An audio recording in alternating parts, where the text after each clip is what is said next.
Parfois je me dis que j'ai l'impression et j'espère avoir une approche ou une sensibilité psychologique pas trop mal, mais je pense que j'ai appris, presque tout ce que je sais des romans. Parce qu'en fait, c'est la possibilité de vivre et parfois de vivre à l'intérieur, de la tête et de la vie des personnages, comme on l'a jamais. Quand on est, même avec des amis très proches, on est toujours l'un face à l'autre. Là, dans le roman, on entre véritablement dans la vie des personnages.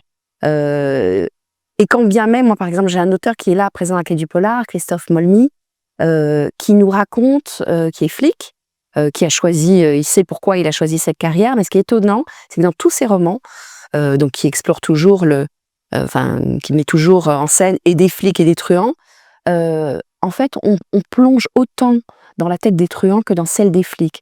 Et bien sûr qu'il sait pourquoi il fait son métier et qu'il se pose pas la question de savoir de quel côté, il voudrait être et peut-être qu'il pourrait basculer du côté des truands ou pas.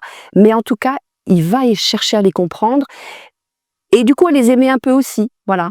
Et lui, il réfute tout manichéisme et je crois que c'est ce que permet, quand c'est bien fait aussi le roman. C'est quand même on comprend. Un livre qui est incroyable, c'est Le démon du Berselby.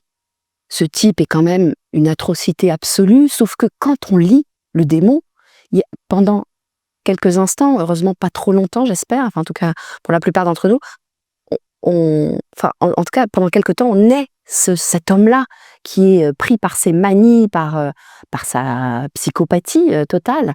Et oui, oui, il y a des choses moi que j'ai compris sur moi, vous allez vous effrayer, mais en lisant Le démon du Berselby. Oui, le contexte que nous vivons, que nous traversons.